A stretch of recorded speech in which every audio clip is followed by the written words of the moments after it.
በአንድ ወቅት የሀገሪቱን መንግስት የሚገዛ አንድ ሀብታም ንጉስ ነበር። ንጉሱ የፖም ዛፍ ስለሚወድ ብዙውን ጊዜ ወደ አትክልት ይሄድ ነበር። አንድ ጊዜ ንጉሱ ከአፕሉ ዛፍ ጋር ተነጋገረ። የኔ ውድ ፖም ዛፍ፣ የኔም ፖም ማንም ሊሰርቅ ቢደፍር ከመሬት በታች እንዲቀበር እመኛለሁ አለ። እንዳለመታደል ሆኖ የንጉሱ ምኞት እውን ሆነ። ንጉሱም ጠባቂዎቹን ቀኑንና ሌሊቱን ሁሉ የአትክልት ስፍራውን እንዲጠብቁ አዘዛቸው። ማንም ወደ አትክልት ስፍራ እንዲገባ አልፈቅድም በማለት አስጠነቀቃቸው። ንጉሱ ልዕልት ፈሊና የተባለች አንዲት ሴት ልጅ ብቻ ነበረችው። ልዕልቷን በጣም ይወዳት ነበር። አንድ ቀን ልዕልት ፈሊና በአትክልት ውስጥ እየሄደች ነበር። ጠባቂዎቹ ንጉሱ ልዕልቷን በእውነት እንደሚወዳት ስለሚያውቁ እገዳ ቢኖርም አላገዷትም። ልዕልቷም የንጉሱን ውድ የፖም ዛፍ በመመልከቷ ተደሰተች። የበሰሉትን ቀይ ፖም ስትመለከት ደግሞ ልትቀምሳቸው ፈለገች። በዚህ ዛፍ ላይ ብዙ ፖም አለ፣ አንዱን ብቻ ከወሰድኩ ማንም አያውቅም በማለት ፈሊና በደስታ አንድ ፖም ቀጠፈች። በድንገት መሬቱ ተከፈተ። ፈሊናም ወድቃ ጠፋች። ከዚያም መሬቱ ወደ ቀድሞ ተመለሰ። ልዕልቷ ከመሬት በታች ወድቃ ሲያዩ ደነገጡ። ለንጉሱ ለመንገር ቸኩለዋል። እየሮጡ ወደ ቤተ መንግስት ሄዱ። ንጉሱም ዜናውን በፍጥነት አሰራጩ። ልዕልቷን ያገኘ ሰው ታላቅ ሽልማት ይሸለማል በማለት ተናገረ። ከዕለታት አንድ ቀን 3 አዳኞች ንጉሱን ሊያዩ በአንድ ላይ መጡ። ልዕልቷም ካለችበት ፈልገው ለማምጣት ጥያቄ አቀረቡ። ስማቸውም ቤን፣ ማርክ፣ ኤንዳ ነበር። ታናሹ ኤንዳ ጨዋና ደግ ነበር። በአንጻሩ ቤንና ማርክ በጣም ተንኮለኞች ነበሩ። ንጉሱ በጣም ተደሰተ። እርስ በርሳቸው እንዲደጋገፉና አብረው እንዲሄዱ ጠየቃቸው። ንጉሱን ታዘው አብረው ጉዞ ጀመሩ። እግረ መንገዳቸውን ቀስ በቀስ እየተቀራረቡና እየተግባቡ መጡ። ኤንዳ ወጣትና ደግ ስለነበር ቤንና ማርክ ብዙ ጊዜ ይስቁበትና ያላግጡበት ነበር። በመንገድ ላይ አንድ አሮጌ ቤተ መንግስት አገኙ። እዚያም ለማረፍ ወሰኑ። አሁን 3 ነን። ማናችንን ብንሆን ልዕልቷን ካገኘን ሽልማቱን ከሁለቱ ጋር እንካፈላለን። እሺ እንስማማለን፣ እንዳልክ እናደርጋለን። አሁን ስራ መከፋፈል ይኖርብናል። ምግብ ለማብሰል አንድ ሰው በቤተ መንግስት ውስጥ ይቀመጣል። የተቀሩት 2 ልዕልት ፈሊናን ለማዳን ሄደው ይፈልጋሉ። ቤተ መንግስት ውስጥ እኔ ቆያለሁ። አይሆንም፣ እኔ ታላቃችሁ ነኝ። በማንኛውም ነገር ጉበዝ ነኝ። እኔ ቆያለሁ በማለት ቤን ተናገረ። ማርክና ኤንዳም ከቤን ጋር መጨቃጨቅ ስላልቻሉ ምግብ ለማግኘትና ልዕልቷን ለመፈለግ ወደ ጫካ ለመውጣት ወሰኑ። ቤንም ለማብሰል በግቢ ውስጥ ተቀመጠ። አንድ አስማተኛ ሰው የሚጣፍጥ የተጠበሰ ስጋ ሽታ ሸተተው። ልብሱ በጣም የተጨማለቀና የቆሸሸ ነበር። ወደ ቤን ቀርቦም እንዲህ አለ፣ እባክህ የምበላው ምግብ ልሰጠኝ ትችላለህ? በጣም ርቦኛል። ለብዙ ቀናት ምግብ አልቀመስኩም። ምን አይነት አስጠሊታ ሰው ነህ? ከአይኔ ጥፋ። ወደዚያ ሂድ። የኔን የተጠበሰ ስጋ ልትበላ አይገባም። አስማተኛው ሰው ተናደደ። ፊቱ ወደ ቀይ ተለወጠ። ድግምትም አነበነበ። ወዲያውኑ ንፋስ አስነስቶ ሁሉንም አቧራ ከመሬት ወደ ቤን ላከበት። ንፋሱ ካለፈ በኋላ የቤን ፊትና አካል በቆሻሻ የተሞላ ሆነ። አሁን ልክ እንደ አስማተኛው ሰው ቆሻሻ መስሏል። ማርክና ኤንዳ ከፍለጋቸው በመመለስ ላይ ነበሩ። ማርክ ለኤንዳ ቅሬታ ቀረበ። ቤን በጣም ራስ ወዳድ ነው። እሱ ሁልጊዜ ቀላል ስራ ለራሱ ይመርጣል። እባክህ አትናደድ። ነገ ለማረፍ ቤት ውስጥ መቆየት ትችላለህ። እኔና ቤን ምግብ ለማግኘት ወደዚህ እንመጣለን። ይልቅ በፍጥነት ልዕልቷን ፈልገን ከዚህ ጫካ መውጣት ይኖርብናል ተባባሉ። ማርክና ኤንዳ በመጨረሻ ወደ ቤት ደረሱ። የቤንን መልክ ሲያዩ በጣም መሳቅ ጀመሩ። ለምንድን ነው እንዴ ቆሸሽከው? አሃሃሃ በጣም አስቂኝ ነው አሃሃሃ ቤን በንዴት ተመለከታቸው። ሊያስጠነቅቃቸው ቢፈልግም ዝም አላቸው። ዝም ብላችሁ ሳቃችሁን ቀጥሉ። ቤት የመቆየት ተራችሁ ሲደርስ እናንተም በነፋስ ትሰቃያላችሁ። በማግስቱ በቤተ መንግስት ውስጥ ለመቆየት ተራው የማርክ ነበር። ስጋውን እየጠበሰ ያለ አስማተኛው ሰው እንደገና መጣ። እባክህ የምበላው ምግብ ልሰጠኝ ትችላለህ? በጣም ተርቤያለሁ። ልክ እንደ ቤን ማርክም አስማተኛውን ሰው ተጸየፈው። አንተ አስቀያሚ ደሃ ሰው ነህ። እዚህ ላንተ ምንም ነገር የለም። ከዚህ ጥፋ። አስማተኛው ሰው ተናደደ። ፊቱም ወደ ቀይ ተለወጠ። ኃይለኛ ነፋስ እንደገና ነፈሰ። ሁሉንም አቧራ ወደ ማርክ ላከበት። ነፋሱ ሲያልፍ ማርክ በጣም ቆሸሸ። ቤንና ኤንዳ ሲመለሱ የማርክን መልክ አዩት። እነሱም ይስቁበት ጀመር። ቤንና ማርክ እርስ በእርሳቸው ተያዩ። ሁለቱም አንድ አይነት መከራ እንደደረሰባቸው አውቀዋል። ነገር ግን ሁለቱም ዝም አሉ። ኤንዳ እንዲሰቃይ ስለፈለጉ አላስጠነቀቁትም።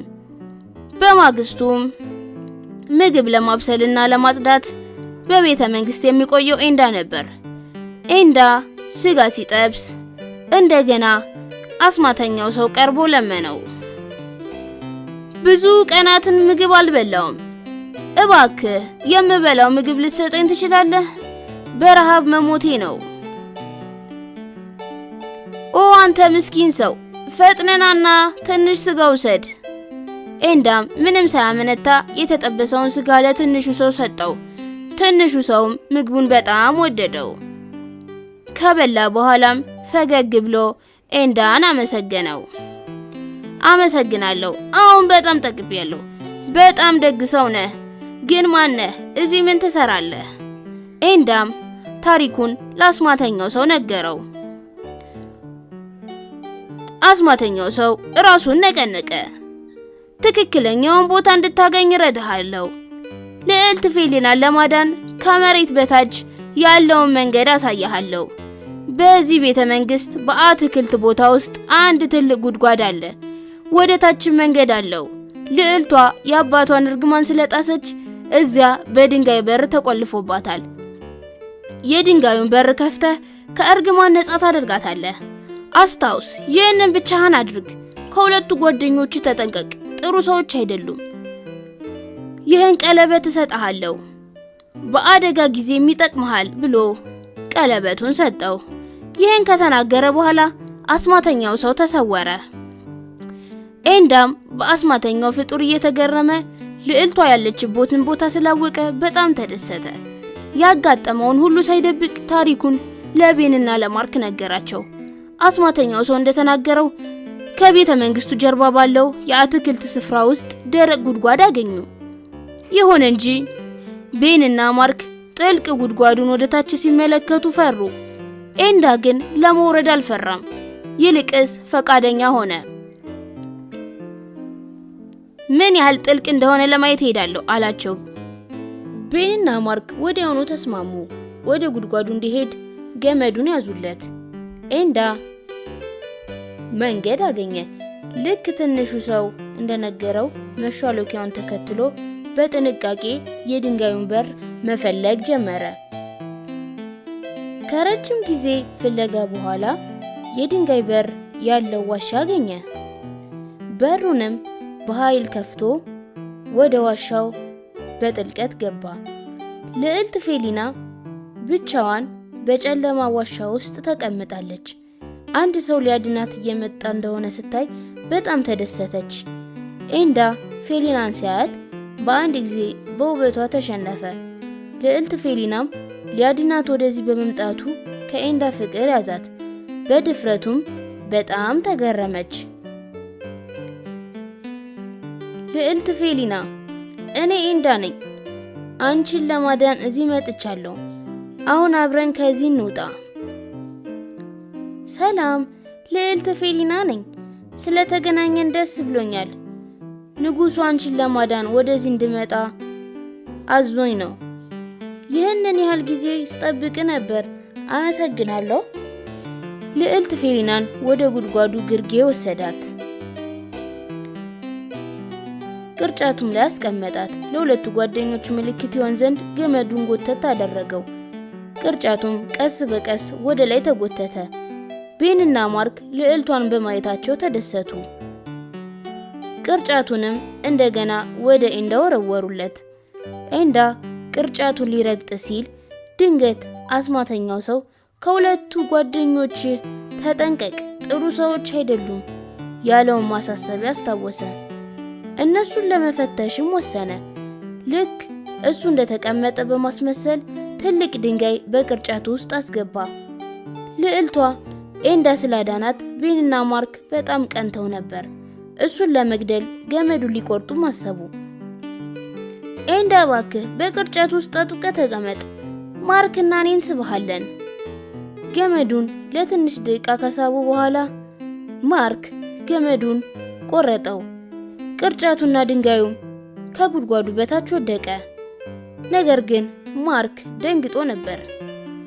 ቅርጫቱና ድንጋዩ በኤንዳ ፊት ለፊት ተሰባብረው ወደቁ።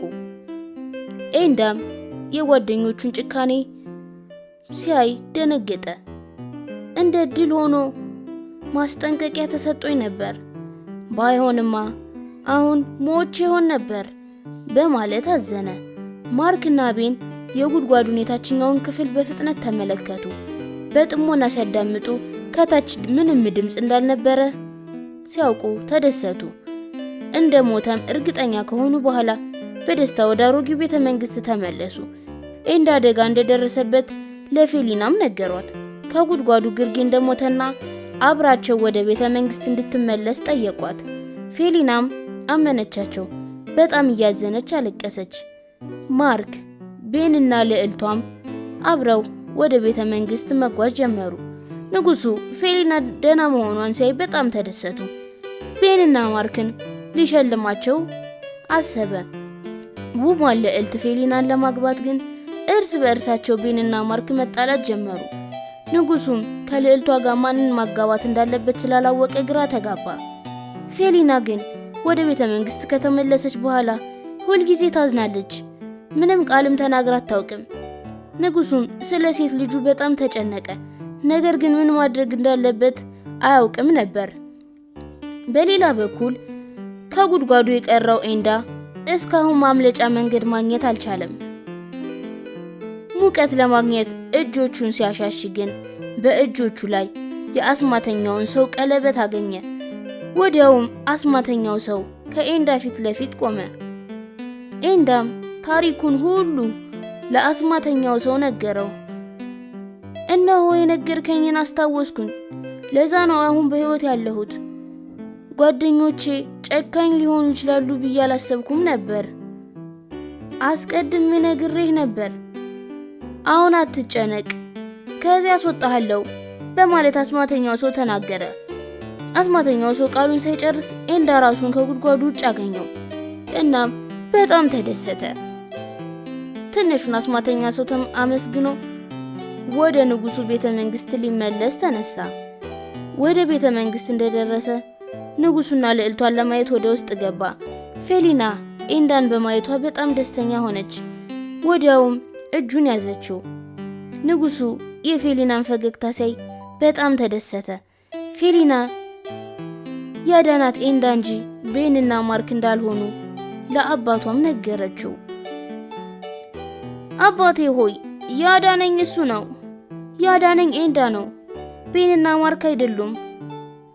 ኤንዳም ቤንና ማርክ በጣም ተንኮለኞች እንደነበሩና ሊገሉት እንደሞከሩ ለንጉሱ ነገረው። ንጉሱም ይህንን ሲሰሙ ተናደዱ። ጠባቂ፣ እነዚህን ሁለት ክፉ አዳኞች በፍጥነት እሰሩልኝ፣ ጥፋታቸውን እስኪያውቁ እንዳትለቋቸው በማለት ትዕዛዝ አስተላለፉ። ንጉሱም ለኤንዳ ለመሸለም የገባውን ቃል ፈጸመ። ኤንዳና ፌሊናም ሁለቱም በደስታ እርስ በርሳቸው በፍቅር ወደቁ። ንጉሱም እንዲመርቃቸው ጠየቁት። እንዲህ አይነት አዳዲስና አስተማሪ ታሪኮች እንዲደርሷችሁ የሀበሻ ልጆችን ቻናል ሰብስክራይብ በማድረግ ቤተሰብ ይሁኑ።